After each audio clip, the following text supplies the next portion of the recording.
Cooking is the art of preparing food for ingestion, commonly with the application of heat. Cooking techniques and ingredients vary widely across the world, reflecting unique environments, economics, cultural traditions, and trends. The way that cooking takes place also depends on the skill and type of training of an individual cook. Hello, students. This is Chef Sundar Srinivasan from AISSMS College of Hotel Management and Catering Technology, Pune. We start a new session on basic methods of cooking. We will go through the classification of cooking methods. To start with, it's divided into three categories: dry, medium of fat, and medium of liquid, also known as moist method of cooking. Under the dry, we have baking and broiling. Under the medium of fat, we have roasting, frying, and grilling. Under the moist method, we have braising, stewing, poaching, steaming, and boiling. Roasting is further broken down into spit roasting, pot roasting, oven roasting, and tandoor, whereas frying is broken down further into two as deep fat frying or shallow fat frying. Grilling is again categorized into two: open fire grilling and salamander. And steaming is broken to two parts as direct and indirect steaming.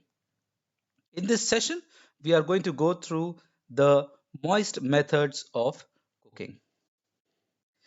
We start with boiling. So, what is boiling? It's cooking of food by immersing the food in a pot or a pan of liquid. This liquid is continuously boiled. Uh, you can see the bubbles coming up and down, moving around vigorously, and the food is cooked with the heat transfer from the water to the ingredient. Now, the temperature of water when it is boiling is always 100 degrees centigrade. It does not go beyond that. So, this is basic boiling. The second one we'll see here is simmering. Now, simmering is done for a few particular foods. Now, this happens especially when you have meats that are being cooked. Now, when you boil meat, the initial stage you start boiling and then you reduce the flame so that the vigorous process is slowed down a little bit. This is known as simmering. Now, simmering happens between 82 degrees to 99 degrees centigrade. Now, when you simmer foods, especially meats, the juices remain intact within the meat. They are not just expelled away. Moving ahead to the next one is blanching. Now, blanching is specially done with green vegetables and greens. They are put in boiling water for a very specific period, for a short period, maybe seconds to a couple of minutes at the most. And then this is removed and directly put into either ice or iced water. This is called as shocking or refreshing. This process halts the cooking process that is happening with the greens. It stops further cooking of the greens. Also enhances the color of that particular vegetable. So this is known as blanching. Let us now go through a video to see what is blanching, simmering, and boiling.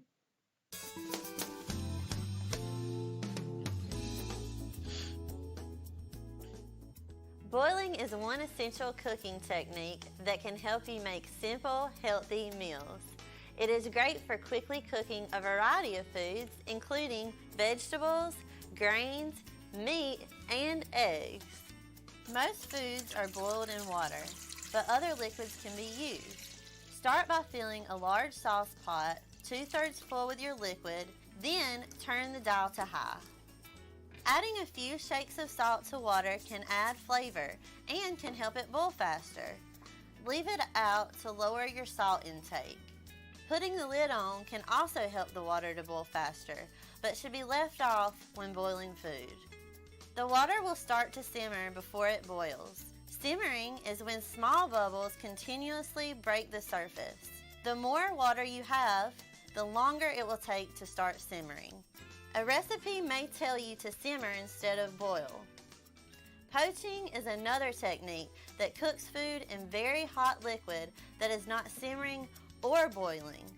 These techniques are different, so make sure you are using the right one. When large bubbles break the surface, the water is boiling. This is usually when you add the food.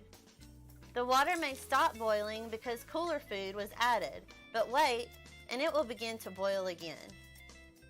After it comes back to a boil, you may need to turn down the temperature to keep water from splashing over the sides. Boil for the desired length of time, as indicated by your recipe, or until the food reaches desired tenderness. Blanching is another technique that uses boiling. It barely cooks fresh produce for freezing or putting in cold dishes like a green bean salad. To blanch, boil the food for 1 to 2 minutes and then immediately put in a clean container of mostly ice with a little water. The ice bath stops the cooking so the food doesn't get too soft. Remove food carefully from the hot water with a slotted spoon or tongs, or drain the food into a strainer. Using an oven mitt or pot holder, pour the contents of the pot out slowly to avoid splashing hot water, and look out for the hot steam that rises from the pot. Rinse pasta to keep it from sticking.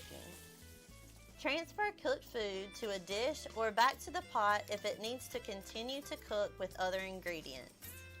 Boiling, simmering, poaching, and blanching are healthy ways to cook foods that don't add extra fat, so you can keep cooking smart and eating smart.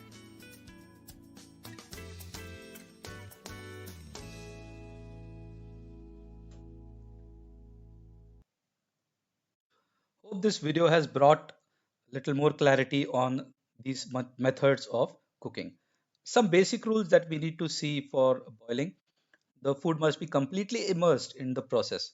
You should not have half water and the pieces of food above water. The water should be enough, liquid should be enough, it should not dry off. And if the water starts to reduce, you must replenish the liquid again. The enhancement of meat flavors could be done by using some herbs and vegetables during the boiling process.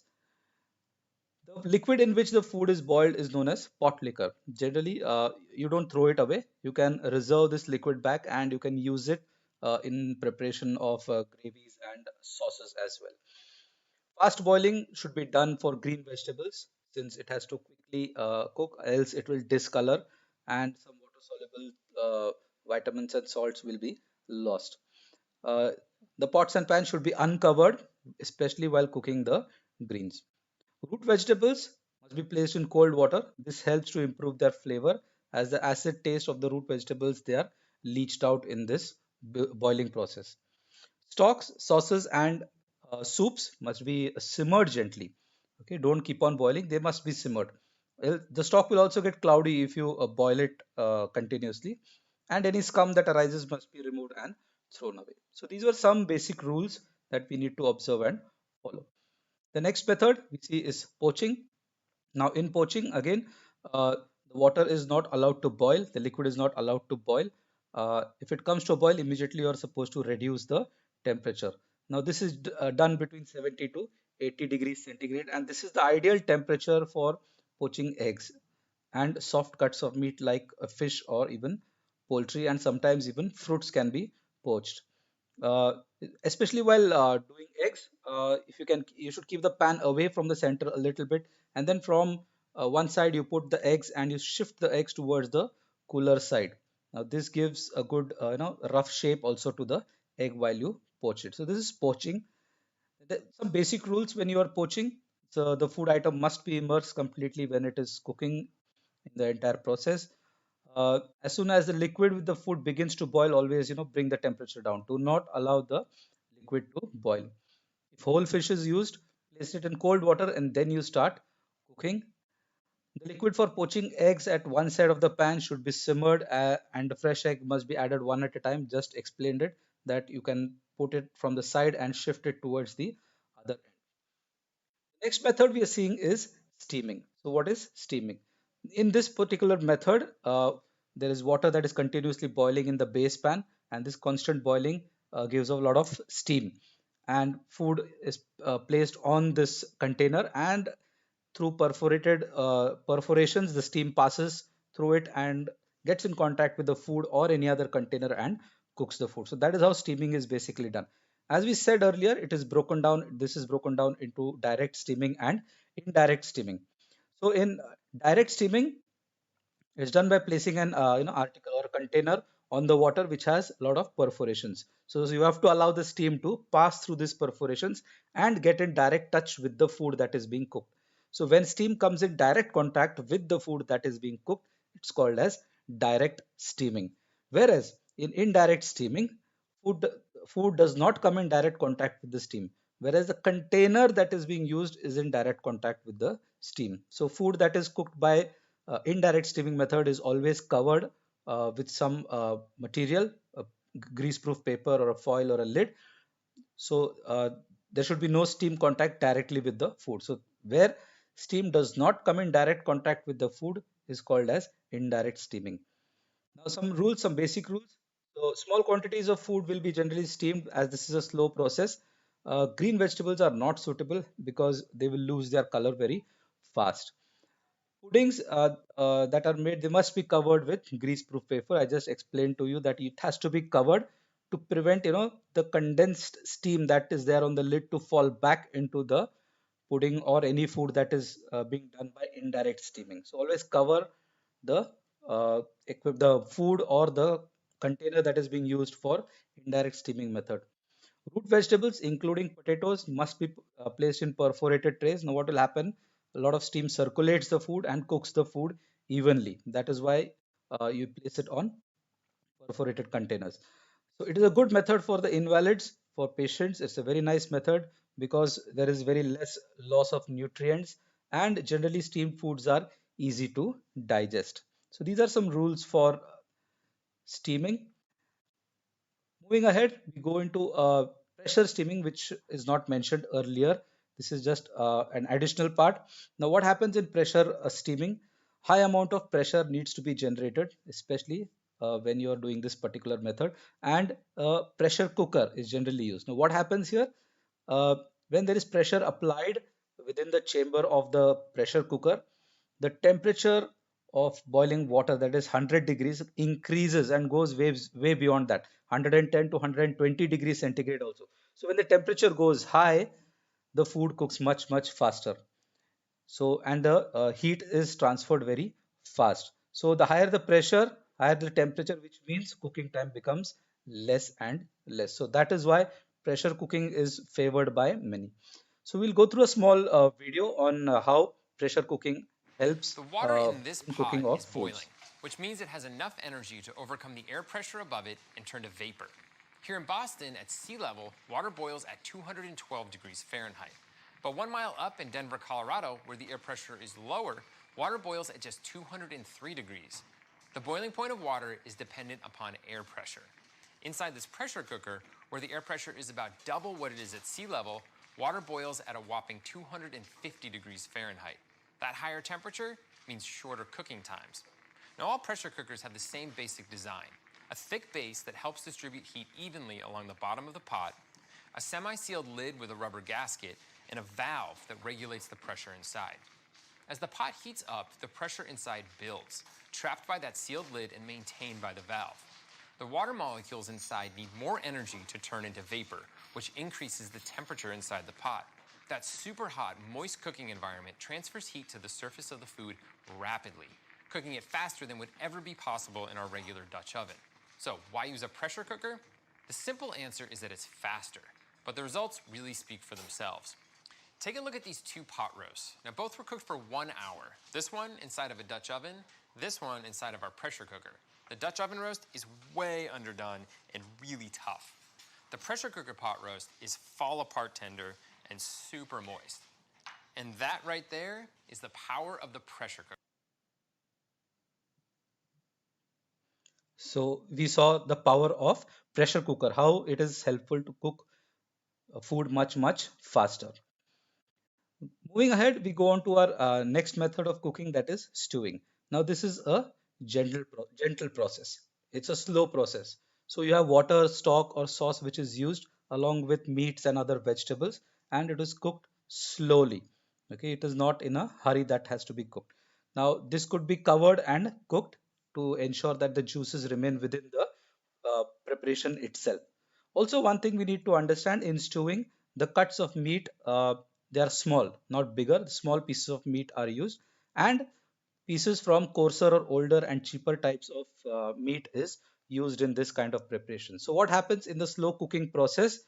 These even tougher joints or tougher pieces or coarser pieces of meat also become nice, soft, tender, and palatable. So this is what is stewing. Whereas the next method we see is about braising. Braising is a combination of two methods, a dry method and a wet cooking method. So in the dry method, either the meat that is going to be used is sauteed or it is seared at a high temperature to get a, to seal the surface of the meat basically to get a color. And then stock is introduced into the preparation. And then this whole casserole or this whole pan is covered with a lid, and then it is cooked slowly, steadily. Again, here larger cuts of meats are used as compared to the stewing process. And in this whole process, you can use tougher joints. The older cuts of meat are used in the preparation. So this is what is braising about. Let's go to a quick recap of what we went through in this particular session. So under medium of liquid, we saw boiling. We saw additional preparations like simmering and blanching. Then we went ahead and saw what do you mean by stewing, poaching, steaming. Under steaming, we saw direct and indirect steaming. Then an added one we saw as pressure steaming and braising. So these were the methods that we saw today. With this, I come to end of this particular session. Students of AISSMS College of Hotel Management and Catering Technology to click on the link given in the description column and attempt the quiz. Once again, thank you all. Happy learning and happy cooking.